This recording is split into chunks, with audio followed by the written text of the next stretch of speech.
Are you going to start us off? We should figure this out. We should figure out how we're going to start off. It's episode 34 after all. Okay, on even episodes, I start off. On odd episodes, you start off. So it's even. So I will start off. Hello. Welcome to the Liquidity Event. On the odds? You want to be the events? Be my guest. Take it away, Shane. No, you can do. All right. Fire us up. Fire us off. Welcome to the Liquidity Event. We're your hosts, AJ. And I'm Shane. How you doing? I'm cool. I'm congested. I can hear. Dear listener, my nose, my head, my face, and your I'm crack, a sick man. And my crack, and my knees, my shoulders, and my lower back, my lower back, my wrists, my carpal tunnel, my cavities. Yeah, that's what it is actually. My wrist, my back, my eyes are under attack. It's tax season. I haven't stood up in 14 hours. Is there a hip hop song about that? The tax rap. See a Weird Al coming out of retirement for the office worker for the COVID remote. Indeed. Probably not. Are you reading anything good this week? No, I have been reading to go to sleep lately. I've been living alone for the first time in a while and just been like getting a good routine going to wind down and reading this book about the Comanche Indian. Their like final 100 years. It's pretty cool. It's like one of those. Oh, it's the book we picked up when we were in Stanford together when we were doing remember we did our college book tour, our college tour of Stanford. Like we were thinking about going to college for the first time undergrad. We cosplayed as undergrads. That was a fantasy like throughout my late 20s to like start school over again. I think everyone probably shares that fantasy. Anyone that's been to college, just like run it back. I spent my entire therapy session last night just talking about like how much I miss college. Yeah. And all the problems that it created for my adult life. I'm not reading anything. It's really hard for me to focus on reading right now, and it's actually depressing me. So stop asking me this is what I put in our notes. You do seem to get depressed when you don't read sci-fi. I do. So you're just drinking coffee. You're not drinking anything good? Wes, it's 2:30. Well, I have a treat for everybody. I'm going to teach you how to make a tax season martini on today's show. Oh. So for those taxini? A tax season martini, a taxtini that we're calling it. So during tax season, if you work in our industry, if you prepare taxes, you have no time to do anything. You know, you don't really shower, you don't really get up from your desk. It's just all taxes all the time. If you're like me and you enjoy a martini, you don't have time to get the vermouth, get your cocktail shaker out. So all you find yourself with, for those who are listening, I recommend the video, is gin and olives and olive juice. So all you need to do, first of all, I want to point out my really cool martini glass that has a glass olive already as part of it, which is very cool. So all you need to do is pour a little bit of gin. Depending on how many returns you filed that day, you get 1 finger of gin per return that you did. Martini glass, that adds up pretty quickly. Pretty fast. I actually only reviewed 1 return today, so I only get 1 finger of gin today. So you only get 1 whole martini? 1 finger. We'll call that 1 finger. And then you take your olive juice, and depending on how dirty you want it, you just pour it right in. And there we go, folks. We have a tax season martini for you.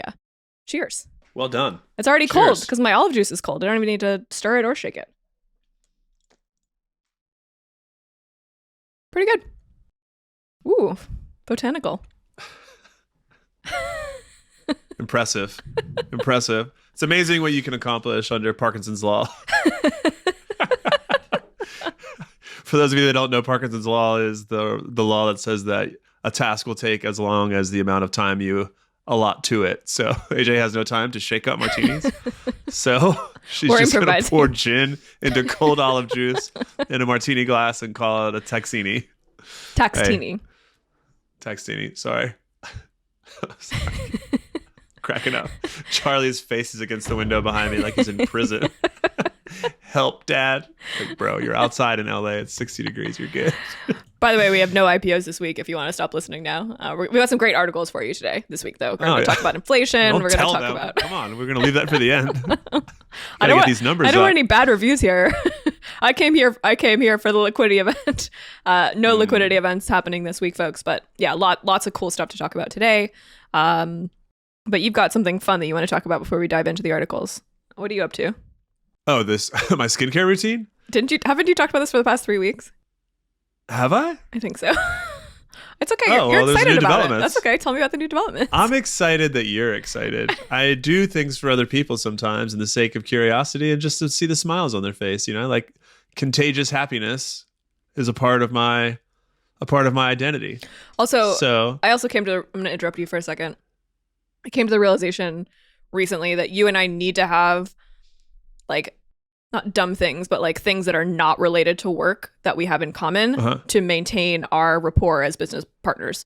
For example, for the past year, we have had Pokemon Go, which I don't think either of us is like really that into, but because we both play it, it's something that you and I can like riff on and talk about and text about that's like fun, that is like absolutely not related to work, because our work is running a company is like very stressful and constant, like big decisions have to get made like 6 times a day. Whereas I can text you about like an executor Pokemon that I caught, and that's like, that maintains our partnership. So in my business book about how to maintain great business partnerships, chapter 1 is going to be all about Pokemon Go. And that was our, I haven't thought of the word for it, but it's like, you need something that you share together. I guess historically it's been golf for most financial advisor partnerships. Yeah, I guess so. Yeah. Or cheating on their wives. Jesus Christ. Oh my God. Sorry, the darkness came out for a minute.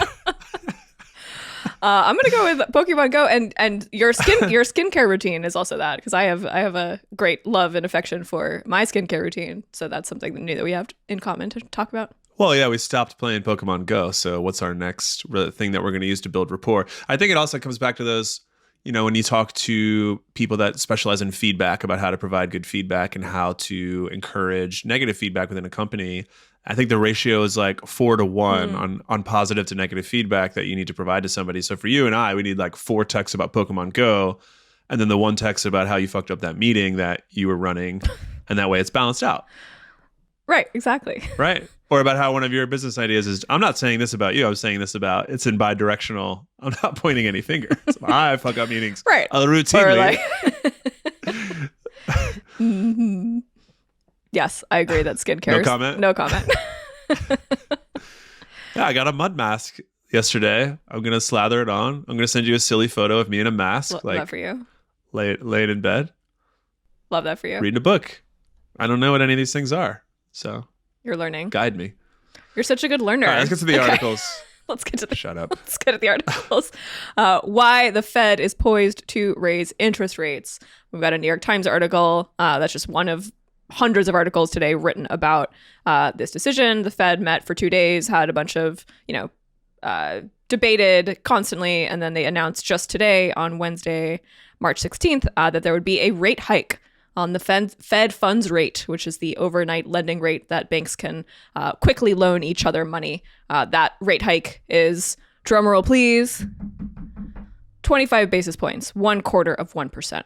And this tiny little fraction of a percent sent shockwaves through Wall Street and financial markets today.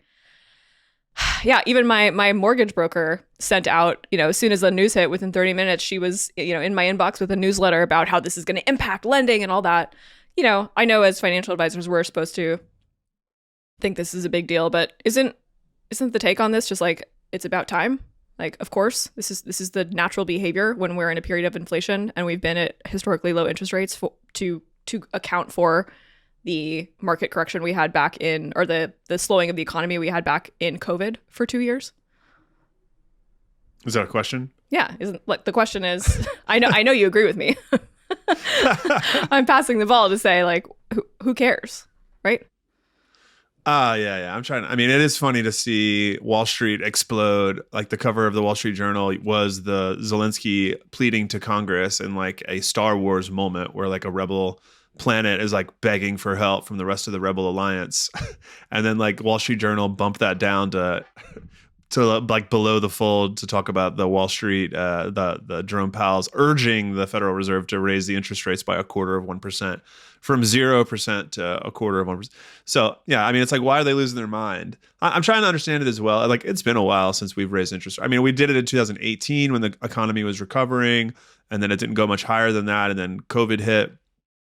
It's just like trying to like kick the ball to the runner of the American economy. Like, you're not always going to do it perfectly, and it's really hard to steer a whole economy, but they're doing their best. And I guess it's more of an indication of, to me, like, why they think it's such a big deal is like it's trending upwards at this point. Like, it went from 0 to 25 bips, right? So it's trending upwards. So is it like a ball that just started rolling and it could start rolling a lot faster? And I think it also stems from everyone's obsession with inflation, which is one of the two boogeymen right now. It's inflation and the Russia-Ukraine war. So this is intended to slow down inflation. For those of you who don't know, that's like the way that the Federal Reserve, why it was created, was because inflation typically causes havoc within an economy. Like, if you look through chart, I mean, we have a chart here about some of the leading indicators of recessions, and typically within like the past 6-7 recessions, there is a period of high inflation, and then a period of a recession, and then prices come back down, and then we head into economic expansion. So,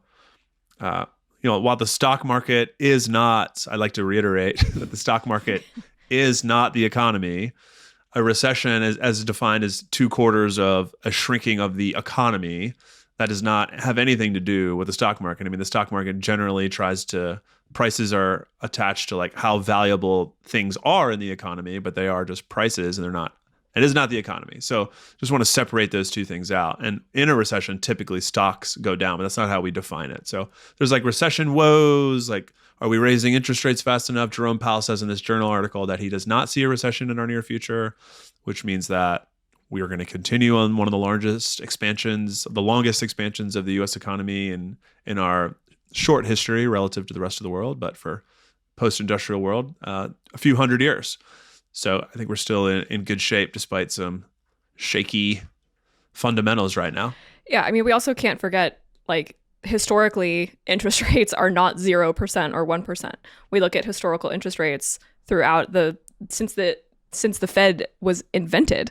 Like, it's not, people are so anchored, especially millennials. We graduated college into a recession. We are anchored to that 0%, that 1% Fed funds rate. So even a tiny bit of movement makes us terrified. And as we're shopping for houses, our lenders are making us terrified.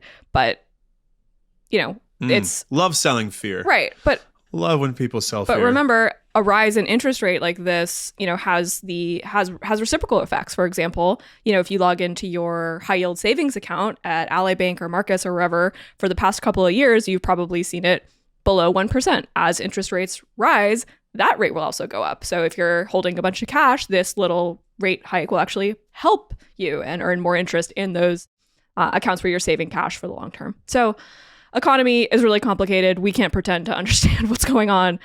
We leave it to the economists, but sometimes the economists just scare everybody and make us worry for nothing. I think we have a lot to worry about in life right now. I'm not too worried about this 25% hike. Again, selling fear. I find it very funny that the first person to email you about the rise in the interest rate is a real estate agent that's trying to push homes. Well, a mortgage lender, but yes. Whatever. Sure. The lenders are back out. They've always do well. Mortgage. I don't know. So a mortgage lender just emailed you, just cold emailed you to say, hey, interest rates are mortgage going. lender, I'm now on her email list, sent out her, newsletter. Like, that's biggest news in her world. It's like, rates are going up. As your lender, I'm going to let you know how this is going to impact you, if you're shopping for a home now, if your loan is in process, your interest rate could be higher than it was, 3 weeks ago because this rate just went up. Right. So that's like the immediate overnight impact. Are we going to email our clients? Well, no, we're not. That's what we're talking about, is like it really only impacts very specific parts of the economy. This is not a huge impact for our clients. We are definitely not emailing them about this. Although I love your comment here. I just noticed your comment here that you skipped this class in college. Thus the passing of the ball to me. Who has a minor in economics. That was a joke, but yes. But yeah, it's like you don't need to understand advanced economics. You just need to not read these headlines and let them affect you emotionally. Yeah, I mean, interest rates are going up because we need to tamper down the economy. If we let it run rampant, then things are going to be a lot worse than a quarter of a point on your home mortgage. True that. Yeah. You got a Dolly Parton article in here? Let's lighten it roll up right out of the interest rate environment. What do you have for me on Dolly? Dolly Parton and James Patterson are teaming up to, they have written a novel about an aspiring country singer. The book is out already. It's entitled Run, Rose, Run. James Patterson, multi, I was going to say platinum, but platinum is music, not for books. They wrote a book together, which I think is amazing. I love, as listeners will know, and as Shane knows, I love everything that Dolly does. So I will be reading this. Should we have a Brooklyn Have I book club? Should our entire team read this book and talk about it? Why? So you can be depressed when you don't read the books and you skip the meetings? What? No. Remember? You're depressed that you're not reading. Oh yeah, I am depressed. Yeah, exactly. To motivate me to read something. I need this. Hello. That's called a callback to earlier in the episode. Right. Throwback. Gotcha. Come on. Hello. Sorry, my tax teeny has already gotten to my head. Wow. The novel focuses on Rose, a young country singer and songwriter from Nashville who is keeping a secret that could ruin her career. I'm in. What do you think Dolly contributed to this? Is this like a Trump licensing thing where she throws her name on it? No. I bet that they actually collaborated, and I bet she was like, I want to tell a story. I bet she went to her manager and was like, I've got all these stories and I've got all these great things that I don't want to write. I'm sure she's written an autobiography. Like, I gotta find someone who could help me bring these to life. And then the manager was probably like, why don't you write a work of fiction? And she's like, I don't know how to do that. Let's get me like a great writer. I want to have a partnership. Walk in James Patterson, and now I've got this great bestseller. Yeah. Are you into are you into country stories? Country music stories? Well, I'm just being sincere. I'm going to say not no, because one of my favorite movies is Country Strong with Gwyneth Paltrow and Leighton Meester, which is about a country singer. Right. Well, in that case, I have a podcast for you called Cocaine and Rhinestones that has 10 episodes about some of the craziest early country music in like the 50s and 60s. Okay. And I wonder if Dolly is going to use any of that material at all, because she lived through that. He talks about Dolly Parton a lot in that. It's like the son of, I forget the music guy. I forget who it is, but throw it in the show notes for the listeners. Anyone that wants to listen to some old country stories. That sounds very much up my alley. Well, reader beware, there is some domestic violence, including a murder back there. So old country is not very positive. It's a lot of alcoholism, and the trains actually did kill their wives and their trucks and their dogs and all that. Noted. All right. Anyway, speaking of, you get so freaked out when I'm negative or slightly dark. It just like falls. I don't know how to pull you out of it. I don't know how to bring us back. What do you mean? Speaking of bad partnerships, go read this Vanity Fair piece about Grimes and her secret baby with Elon Musk. Did you read this piece? I read not the whole Vanity Fair piece, because I started prepping about 45 minutes prior, and that's probably like a 2-hour read. But there's a video of her going through old photos, and that's an awesome video, especially for millennials that remember Hipster Runoff, because she tells a story about how Hipster Runoff tried to cancel her in like 2012, and she DDoSed the website. She's like, that was a hacker moment for me. Yeah, you're a big fan of Grimes, right? Isn't there like a personal connection for you and Grimes? Sort of. I mean, my husband has worked at the label that put out her first couple of records, but they no longer have a contract. But yeah, he has met her personally several times over the years, but I've never met her. I saw her play at Pitchfork Fest in Chicago I don't know, many years ago. I don't know if it was 10 years ago or 5 years ago. I've lost track of time. Yeah, she played at my buddy's house party in college. We had a place called the Dude Ranch just outside of town. Oh my God, and of course you did. My buddies helped her. Wait, this was your place that you created called the Dude Ranch? Not my place. Okay. No. But I pretty much lived there for a while because all my friends lived there. I mean, they used to have big shows there. Jeff the Brotherhood, Grimes. Grimes was the last show because the rednecks that lived around the house finally had enough after the Grimes show because we helped her load in this giant sound system, and there's legendary stories of people in the basement having to hold up the floorboards because people were jumping and partying so hard they were like the house was going to collapse. So there's like stories of like guys with 2x4s propping up the floor. Love those for the sake of the party. I love those near misses with death that we can all laugh about now from our wild years. Yeah. Remember that time you almost got crushed by a house, but didn't. Which time? Wait, what? Is that real? You just said. Is that like a Buster Keaton? No, you just said that there were. Oh yeah, like you could have been in the basement. I thought you were talking about the time the house burned down. Oh no, that other. But anyway, she's got a. Yeah, there's been a few. This she's a billionaire now. I mean, do you consider her a billionaire now that she's? I don't know. I haven't seen the prenup. She's just a girlfriend. They are no longer together. They are not together. That's why this was sort of shocking, is because they have broken up, and they had a second child. She did not deliver the child. It was through a surrogate, and it was like discovered by this writer was interviewing Grimes for this Vanity Fair piece, and the writer hears crying in the background. She's like, "There's obviously a baby in the house," and she like can't ignore it. And she's like, finally, like, "I have to ask you, like, is there a young child in your house?" And she's like, "Yes, this is my other child." So it's like shocking to the world and like an amazing moment of journalism that it was discovered through this interview. But yeah, I mean, they were never married. So, you know, Elon is a billionaire hundreds of times over. You know, is Grimes, does she have a piece of that? I don't know. I would imagine so, considering they have 2 children together now. But Grimes has moved on. She's actually allegedly dating Chelsea Manning, the the soldier who leaked all those documents from the CIA and was sentenced to 35 years in prison, who's now working in tech. Wait, so... Oh, wait. Chelsea Handler is out of prison? Not Chelsea. Is not in prison? Not Chelsea Handler. Chelsea Manning. I'm sorry, Chelsea Manning is not in prison? I don't think she's in prison. Damn, we got to check back in on that. Yeah, I don't think she is. How's she dating Grimes? We're going to have to do some... Yeah, we're going to have to... Well, you could date someone in prison. I guess you could. It's just... Yeah. Is Chelsea Speaking Manning. of fact checking, I think the writer of the Vanity Fair article... Obama pardoned her. That was like a thing. Yeah, a couple years ago. I remember that. Yeah, he was like, "It's fine. You were upset. We're good? We're good. We're okay? We're okay. We're not canceled?" Yeah. All right. You have to ask. You have to ask. She talks about cancel culture a lot in the article, by the way. So if you're into that, there's a lot of that discussion in there. Speaking of getting canceled... I feel like you and I are low energy and stressed out right now, and this is a bad podcast.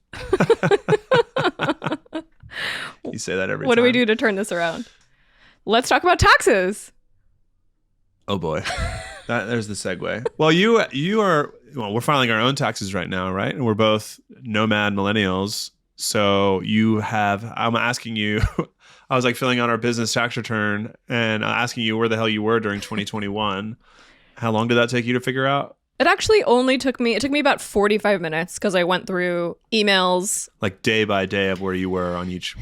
Yeah, because the way that I did it was you were like, "I need all your days." And I was like, shit, I didn't do this. And I went through. As in days in New York, days in Texas, days in California. Yeah, state by state where I was through all 365 days last year. And what I did, I started with my email inbox with airports like JFK, LaGuardia. That was like a great cue to fill in some things. And then I did go through my credit card statements month by month and just looked for like where I was. That was also a great tracker. The red herring was that I thought there was one weekend where I was like, it was all these like farm purchases. I was like, oh, I must have gone upstate. And I was like, no, I didn't. Not that weekend. It was the farmer's market. It was me using my credit card at the farmer's market from all these upstate farms. Wow. So that was fun. Is that the end of that story, or? Yeah, why are you being so mean to me today? I'm telling a story to our listeners who may have similar issues about tracking their days. Okay. All right. Anyway. Farmer's market. Anyways, what'd you get at the farmer's market? Shut up. Did you get some honey? Anyways, what I decided was that that's a stupid way to do that. There has to be like a solution for this, like something that has to track you. My phone tracks every single move and everything I buy.